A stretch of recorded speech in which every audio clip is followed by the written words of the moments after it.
حضور کے نام پہ کیا کہنا چاہیے؟ سارے بتائیں کیا کہنا چاہیے؟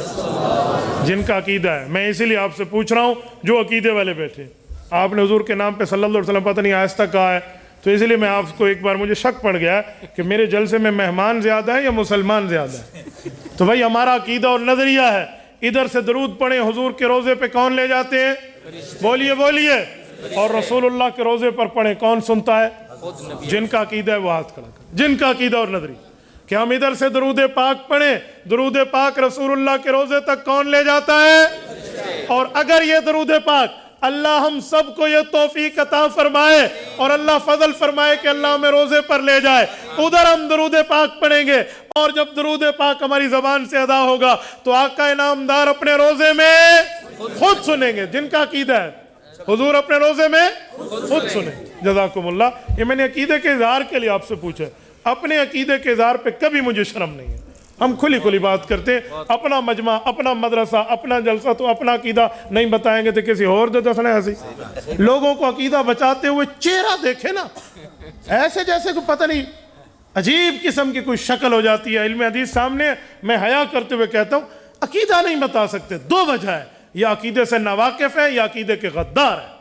عقیدہ بولتے ہوئے بس قوم پوچھو بتائیں, علاقہ پوچھو بتاؤ, ولدیت پوچھو بتاؤ, امیت پوچھو بتاؤ, پہچان پوچھو بتاؤ, اور علاقائیت کی بات کرو, زبان کی بات کرو, صوبوں کی بات کرو, نہ بات کرو تو عقیدے پہ بات نہ کرو. کیوں بھائی؟ ہم عقیدے میں ہجڑے نہیں ہیں, ہم عقیدے میں مرد ہیں. اب کھلی کھلی بات کرو. میں اس لیے بڑوں کو یہ بات بعض اوقات مجھے حیرانگی ہوتی ہے, عقیدہ پوچھنے میں ہچکچاہٹ. اجی ہم مسلمان ہیں. میں نے کہا جی صرف مسلمان ہو تو مرزائی بھی خود کو مسلمان کہتا ہے, کل تجھے مرزائیوں قبرستان میں دفن کر دیں. پھر عقیدہ بتاتے ہوئے ٹانگیں کانپ رہی ہوتی ہیں, عقیدہ نہیں بتا سکتے. اور عقیدہ حیات النبی پہ تو امت مسلمہ کا اتفاق ہے. بے شک حنفی, شافی, مالکی, حنبلی میں کسی ایک مسلمان نام لیوا مذہب کے فقیہ کا اختلاف نہیں.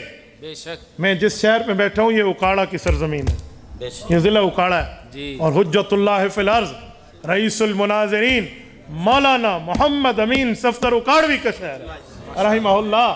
رب کریم ان کی تربت مقدسہ پر کروڑوں ارب رحمت نازل فرمائے. میں یقین مانے میری زندگی میں بہت سے ایسے بزرگ ہیں, ان میں ایک حضرت اکاڑوی ہیں. اگر یہ نہ ہوتے تو ہمیں عقائد میں آسان تشریح کبھی نہ ملتی. اللہ جانتا ہے, اللہ جانتا ہے. میں کبھی آسان الفاظ میں آپ کی خدمت میں سمجھا نہ سکتا. میں بعض اوقات کوشش کرتا ہوں کسی مسئلے پر حضرت اکاڑوی رحمہ اللہ کی بات ہو تو اپنے الفاظ کو ان کے الفاظ کے ساتھ ملاتے ہیں تو اتنا آسان سمجھاتے ہیں. میں آپ کو ایک مثال دوں. آپ نے ساری زندگی سنا ہوگا فقیہ یوں کہتا ہے, فقیہ فقیہ فقیہ, فقہا کی مانو فقہا کی. کالج کا لڑکا آپ سے پوچھے, اسکول کا لڑکا آپ سے پوچھے, دنیاوی تعلیم والا آپ سے پوچھے فقیہ کسے کہتے ہیں, آپ کیا کہو گے؟ فقیہ کسے کہتے ہیں؟ فقیہ کو کہتے ہیں. ہمارے پاس متبادل لفظ نہیں ہوتا, الٹرنیٹ ہمارے پاس ورڈ نہیں ہوتا جو ہم ایک جملے میں سمجھا پائیں. حضرت اکاڑوی فرماتے تھے فقیہ کسے کہتے ہیں؟ ماہر شریعت کو. سبحان اللہ. فقیہ کسے کہتے ہیں؟ ایکسپرٹ آف دا ہولی شریعہ, شریعت کے ماہر کا نام فقیہ ہے. کتنی آسان بات ہے بھائی, کتنی آسان جملہ. ایسی تعبیر ذالک فضل اللہ یؤتیہ من یشاء. یہ رتبہ بلند ملا جس کو بھی مل گیا, ہر مدعی کے واسطے دار و رسن کہاں نہیں ہو سکتا.